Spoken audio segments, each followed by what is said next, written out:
ಹರೇ ಕೃಷ್ಣ. ಇವತ್ತು ನಾವು ತಮಿಳುನಾಡಲ್ಲಿರುವಂತಹ ತಿರುವಣ್ಣಾಮಲೈನ ಅರುಣಾಚಲೇಶ್ವರ ದೇವಸ್ಥಾನಕ್ಕೆ ಹೋಗ್ತಿದ್ದೀವಿ. ಯಾಕೆ ಅಂದರೆ ಗಿರಿ ಪ್ರದಕ್ಷಿಣೆ ಪ್ರಯುಕ್ತ ನಾವು ಬೆಂಗಳೂರಿನಿಂದ KSRTC ಬುಕ್ ಮಾಡಿ ನೇರ ತಿರುವಣ್ಣಾಮಲೈಗೆ ಹೋಗ್ತಾ ಇರೋದು. ತಿರುವಣ್ಣಾಮಲೈಯಲ್ಲಿ ನಾವು ಒಂದು ರೂಮ್ ಬುಕ್ ಮಾಡಿದ್ವಿ. ಅಲ್ಲೋಗಿ ಫ್ರೆಶ್ ಅಪ್ ಆಗಿ ನಾವು ಈವ್ನಿಂಗು ಗಿರಿ ಪ್ರದಕ್ಷಿಣೆಯನ್ನು ಶುರು ಮಾಡ್ತೀವಿ. ನಾವು ರಾಜಗೋಪುರದ ಮುಂಭಾಗದಲ್ಲಿ ಇದೇ ಜಾಗದಲ್ಲಿ ಕರ್ಪೂರ ಹಚ್ಚಿ ಸಂಕಲ್ಪ ಮಾಡಿಕೊಂಡು ಗಿರಿ ಪ್ರದಕ್ಷಿಣೆಯನ್ನು ಶುರು ಮಾಡಿದ್ವಿ. ಸರಿಯಾಗಿ ಸಂಜೆ 6 ಗಂಟೆ ಆಗಿತ್ತು. ಈಗ ಕರ್ಪೂರ ಹಚ್ಚಿ ಹೊರಟಿರುವ ಜಾಗಕ್ಕೆ ನಾವು ಪುನಃ ಬಂದು ಸೇರ್ಕೋಬೇಕು.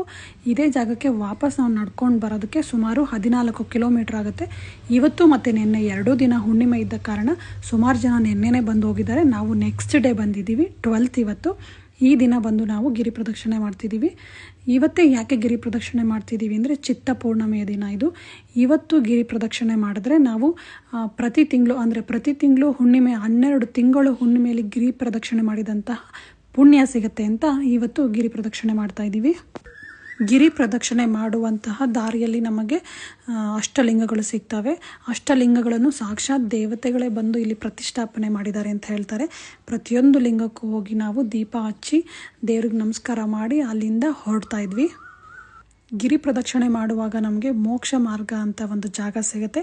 ಆ ಜಾಗದಲ್ಲಿ ಹೋಗಿ ಬರಬೇಕು ಅಂತ ಆಸೆ ಇತ್ತು, ಆದರೆ ಆಗಲಿಲ್ಲ. ಅಲ್ಲಿ ತುಂಬ ಜನ ಕ್ಯೂ ಇದ್ದರು.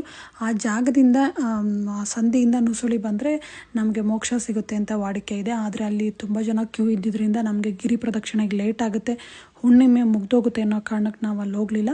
ಮತ್ತು ಕುಬೇರ ಮಾಡಿದಂತಹ ಲಿಂಗದ ಹತ್ರನೂ ಅಷ್ಟೇ ತುಂಬ ಜನ ರಶ್ ಇತ್ತು.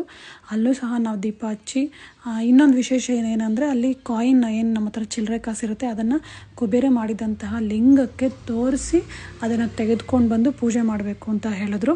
ಸಾಕ್ಷಾತ್ ಪಾರ್ವತಿ ದೇವಿನೇ ಶಿವನಿಗಾಗಿ ಲಿಂಗವನ್ನು ಪ್ರತಿಷ್ಠಾಪನೆ ಮಾಡಿ ಮಹಾ ತಪಸ್ಸನ್ನು ಮಾಡಿದಂತಹ ಪುಣ್ಯವಾದ ಜಾಗ ಇದು. ನಾವು ವಾಪಸ್ ಸ್ಟಾರ್ಟ್ ಮಾಡಿದ್ದ ಜಾಗಕ್ಕೆ ಬರೋಷ್ಟೊತ್ತಿಗೆ 3 ಗಂಟೆ ಆಗಿತ್ತು. ಅಲ್ಲಿಂದ ರೂಮ್ಗೆ ಹೋಗಿ ರೆಸ್ಟ್ ಮಾಡಿ ಬೆಳಗ್ಗೆ ದೇವ್ರ ದರ್ಶನಕ್ಕೆ 8:30 ಹೋದರೆ 1 ಗಂಟೆಗೆ ನಮಗೆ ದರ್ಶನ ಆಯಿತು. ಅಲ್ಲಿಂದ ಪ್ರಸಾದ ತೊಗೊಂಡು ವಾಪಸ್ ಮನೆಗೆ ಬಂದ್ವಿ. ಎಲ್ರಿಗೂ ಒಳ್ಳೆಯದಾಗಲಿ. ಹರೇ ಕೃಷ್ಣ.